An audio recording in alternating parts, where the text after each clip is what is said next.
starting off our day with a fresh car wash and an old courthouse. Today, we are headed into St. George, Utah proper. And we're going to share the history of a town that has grown so fast. Come along with us and join the adventure.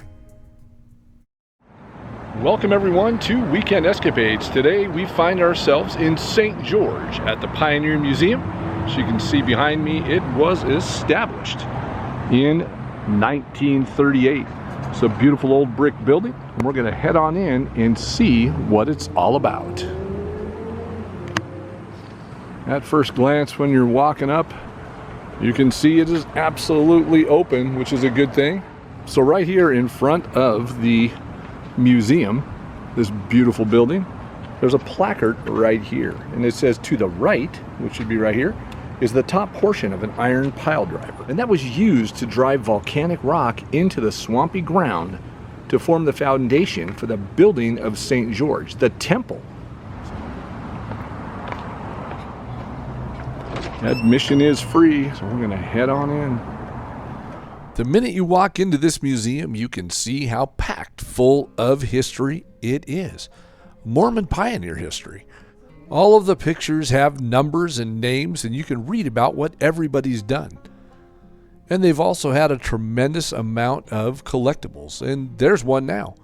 Brigham Young's pinewood bed. And shoes that had no left or right foot, because back then they were all built the same, very narrow. And samples of cottonseed, because they did plant cotton in St. George. This is what they call a tithing desk. You can see the sacrament. When they first did, not knowing anything about bacteria, how bad it was, you know, they pour it into the cup and they pass the cup around. They'd get sick, you know. Well, now we have, then they started to do this and had them individually, and then you just fill this up. This is a dentist drill that was there on the floor. You push that pedal with your feet, get that wheel spinning, and there's a cable attached. And then the drill goes in that head right there, and they drill your teeth with it. That's a big no for me. That looks primitive. They also showed us how to card cotton. All ways to take out till it's smooth enough that they could make thread out of it. Oh, wow. Okay, and usually they'd have the kids do it because then it's like a game. See if they can outdo each other. Now it seems like it wouldn't be a Utah Pioneer Museum without a 100-year-old cake, and here's one right here.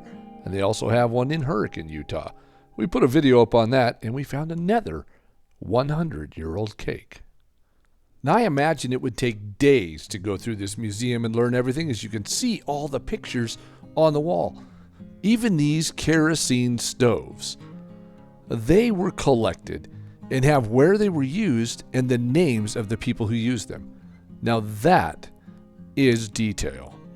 When you go to a museum, you want to find out about something you never knew about, and of course I always do. But the ladies grew mulberry bushes. They imported silkworms and made their own silk fabric for the dresses. This is crazy because all these beautiful silk dresses were made, and the trees in front of this museum are mulberry. And they used to bring the silkworms in the wintertime and take care of them like pets and feed them and keep them strong so they could continue to make silk the next season. Now this tour gets even better. We have corn chopping bowls, we have freezers of all kinds, an ice cream freezer, and they also had a metal butter churn and a wooden butter churn. Just about everything you can imagine. Secretary desktop, see there? It's an old desk, but it is full of irons. Yeah, that exact iron right there. Fluted iron and trivet. Flat irons. Gasoline iron, that doesn't sound safe. Another gasoline iron. I guess that had gas in it and it heated up and made the iron hot. That just sounds dangerous. And a charcoal burning iron. I've never seen those before.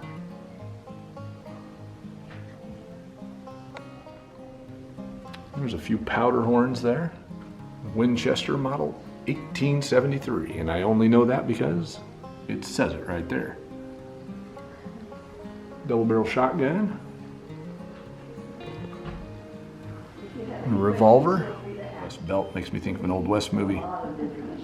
Put your bullets in there, your gun in there, and get ready for a quick draw with that bad boy right there. And sabers.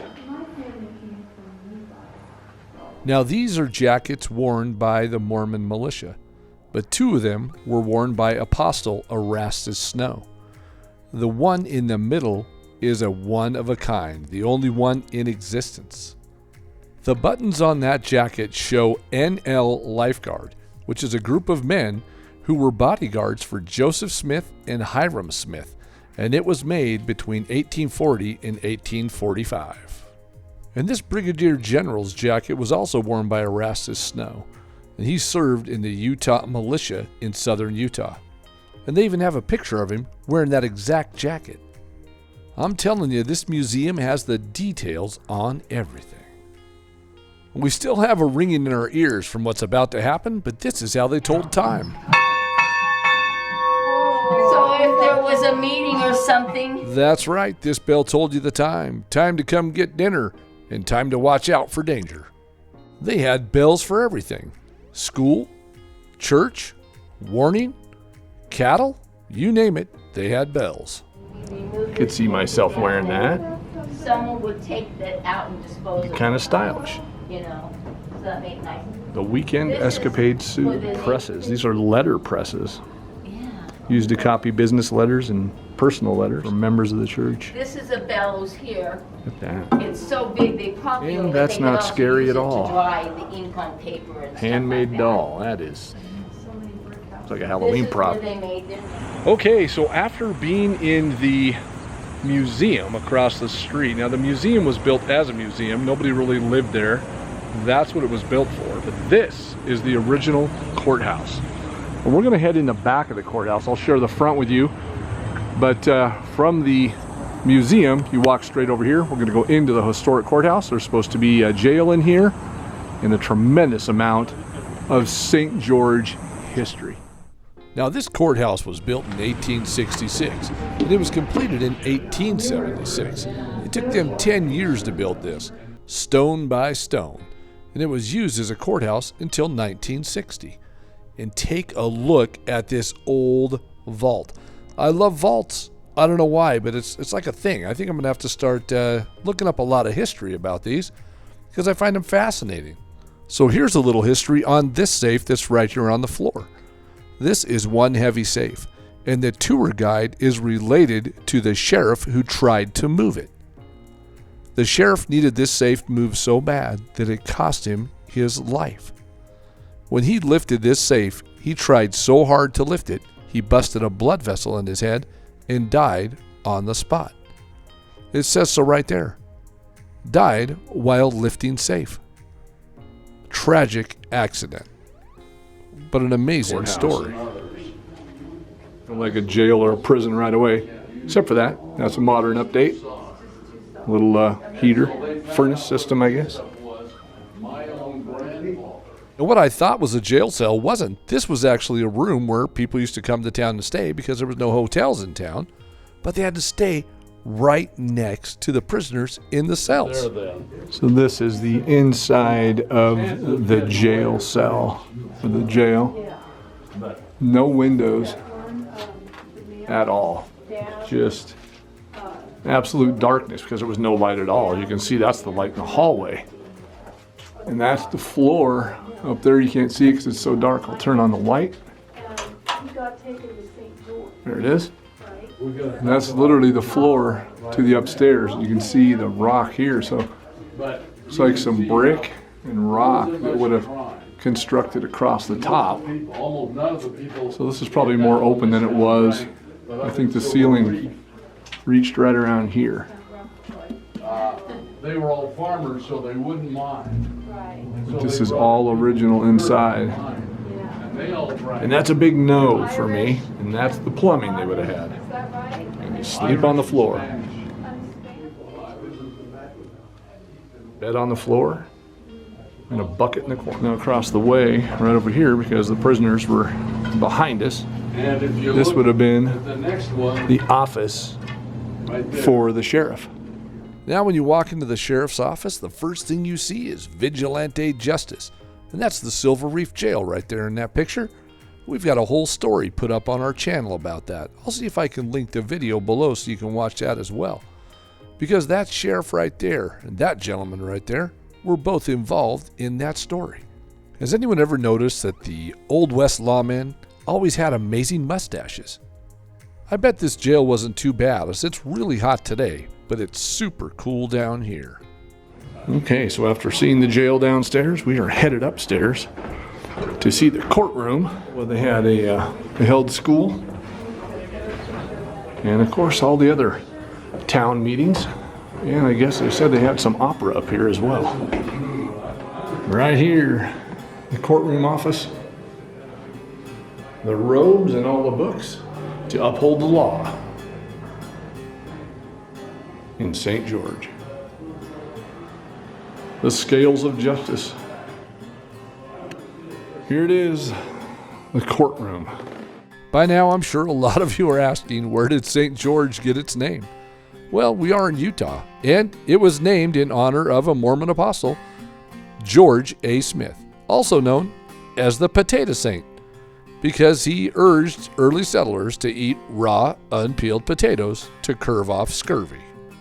Now, the Potato Saint didn't settle here, but he picked many of the early settlers to come to this area and help settle St. George. Well, this, of course, is the door where the judge would come out of the office and go right over here and call court. So this is the front of the courthouse. That's right there where the judge would have been able to look off the balcony. And that would have been the window over here on the right where his office was. A beautiful weather vane up in the top. The first building built in St. George that had all the law and court system in it. And the same people that built this building built the tabernacle that's here and the temple. And that's just a little bit of Utah history, of course, that I learned inside the courthouse from an extremely kind gentleman that gave us a tour. And there it is, a Dixie buffalo. And those tours were kind of long, so we're going to go ahead and head over to Angelica's. This is a Mexican restaurant with the best tacos in St. George, and I have to agree with that. You get to sit under the misters and enjoy a cerveza and some delicious food. Now let's go to the rest of our tour in St. George, just down the road on Boulevard, headed to Main Street. Okay, so right downtown St. George, you can see a lot of older buildings. This is where the Electric Theater is. That's the old marquee right there. St. George history. You can see here the mural. Fantastic. I'm sure that that is the artist there. That looks like Charlie Chaplin. That's quite the mural. Still represents what this area was. Now, St. George is full of art. You can see here an amazing sculpture of all types of guitars and stringed instruments. And this one is called Just Pickin' It. There's something about old theaters I just love, in the old marquees. And a lot of neon. And again, another sculpture, The Barefoot Trumpet Player by Ronnie Walker, 2015, and that is bronze. Okay, so welcome to Main Street, St. George. This is where the activities happen when they do. You'll see in the roundabout here, there's pictures and sculptures of triathletes, because they have a tremendous amount of triathlons right here in St. George. They either start or finish right in this location. So down here in this square where we're at, downtown, more modern buildings, updated buildings, a lot of large murals. You can see it has the downtown vibe. It's all lit up through this little corridor here, all kind of cobblestone. And a mural of Greater Zion. Shows you where the St. George Airport is, Sand Hollow Recreation Area for boating, the ever popular Gooseberry Mesa for mountain biking, and Utah Tech. We're coming up right here on kind of a town center. And that's a well-painted electrical box. But this is Judd's. And this store has been here for some time. As you can see, it's a candy shop and ice cream now, where you can get barrels of candy and so forth on the inside. And the old gas pump out front. And there's no price per gallon. Now, this building was built in 1908, and it is considered now to be a one-stop sweet shop.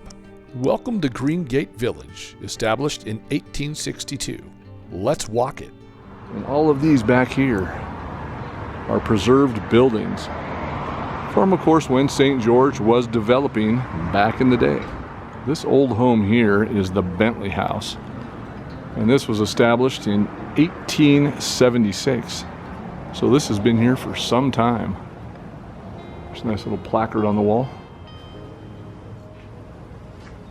Pretty well preserved for sure. For the year that it was built, from 1876. So this is the Orson Pratt House, and I love the construction of this one. So it's got the wood in front, pretty ornate, preserved it. You can see how old that wood is.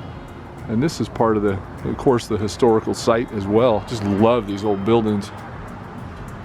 You see that Orson Pratt home, and this was 1862 this was built. Look at that door. The Morris House. So this whole area, Greengate, is a nice little community, little neighborhood. You know, a nice little area back here to hang out. You wanted to take some food and have some lunch. Now the little water feature has kind of a creek that runs through. Looks like it's drying up on that end. Hey, we got to get that going. Well, this right here is the Tolley Cabin. This one's different. You can see this one is wood. That's probably why they call it the cabin, because the other ones are built out of stone. You know what I liked about the older homes is every one of them had a beautiful porch. And you just don't see that much anymore. Everybody's just got a little entryway. But a porch is a lot more inviting. You just hang out there and have a lot of people on the porch. Everybody hides in their backyards now. And this is the Green Hedge Manor. 1872 this one was built. I just think it's great that they turned the old history into functioning buildings and still preserve them. 3 gables up top, but look at that big deck on top of the porch. One of those. Now, if somebody knows exactly what that is, let me know. But that looks like some kind of like a laundry press maybe, where they did laundry. It's got a press up here. Then it looks like it's got a wheel to turn it here, and I see some writing on here. Folding handle. It's like something to wring out laundry. Maybe I'm wrong. Let me know what that is if anybody knows. So right here next to the carriage house, I see a little gem over here to share with you. Telephone booth. Now, of course, there's no telephone in it. Well, not a working one anyway. But that looks like an original telephone booth for sure. Nothing working. I remember those days. 25 cents to call home to get a ride from where you were at. Now the carriage house, I guess it speaks for itself as to what it is. And these buildings are so unique because you have old meeting new. Look at the new apartment buildings right behind it. This is just kind of tucked right in here. Old water pump. Somebody made reference the other day that I say old a lot in these videos, and I do. As I made reference to it before, everything that we're looking at here is relatively old, and that's okay. It is what it is. I'm just glad they've preserved it so we can see it, because there's a lot of people that may never be able to see the history of things that actually went on. A lot of people aren't able to get out and see these things in certain areas. And this one's really tucked away downtown. I mean, if you were driving around St. George and didn't look this up, you wouldn't even know it was here. Now this building's called the Christmas Cottage.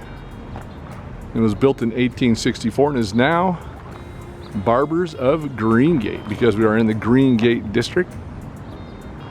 That is a well-preserved building. I think I could live in a house that size, no problem at all. It'd be perfectly comfortable. with a big porch on front of it. Again, I don't ever see anybody building houses like this anymore, and I just think it would be amazing to have a porch like that. Now this is the Woodward School across the street from the location we were at over there, Greengate with the homes. This was erected in 1901, and look at the tower with the old bell up there.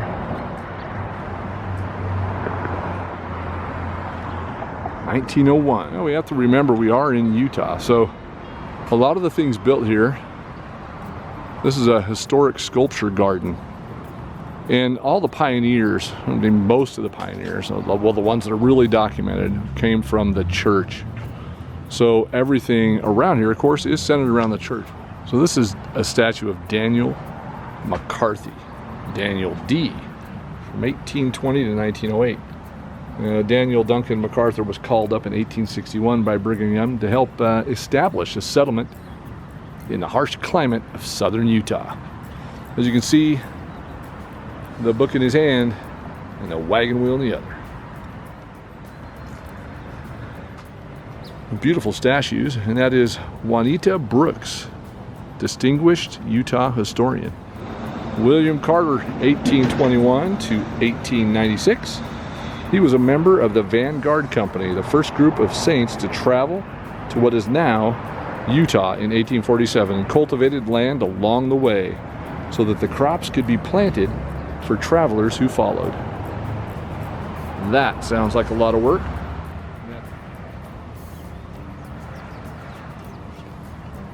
As I said, St. George loves its arts and music, and right here is a giant guitar that is made out of license plates from all over South Dakota, Utah, you name it, it's on here. And what a fantastic sculpture that is. And that has got to be 20 or so feet tall, at least that. You can see how it's constructed. It's got butter knives on there, tools, cables, nuts and bolts, wrenches, saw blades, all made out of tools. And this is called Ready to Play 2016. Mixed Media is the name of it, it looks like. Art around the corner.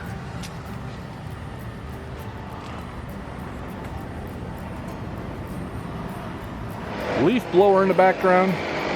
This is the town square. You can see here, that is huge, about 40 feet tall. And it's right here at the entrance. And this was dedicated October 15th, 2007. As you can see, they built this big structure right at the entrance. And the entrance is right there with the beautiful sunshine in the background. Well, this placard right here in front of this giant building is Dixie Academy. Now, Dixie Academy started in 1888 and moved into this building in 1911. It was a 4-year program and was recognized as 2 years of senior high and 2 years of college. And it shows right in front, there's a placard up here. It's a giant building. And this construction, now I'm sorry, this is where the kids museum is, which is amazing inside. There's everything in there is an activity for the kids to do. Arches in tablet stone, designed and executed 1910 to 1911 by George Brooks, 1845 to 1930. Now this location had a very nice merry-go-round, as you can see it here in these beautiful photos, but it wasn't on, so you're not going to see a video of me enjoying myself riding these horses around. Well, we're going to have to get on the road because we've got an exciting location coming up. And until our next adventure, goodbye from Weekend Escapades, and we'll see you in the next one.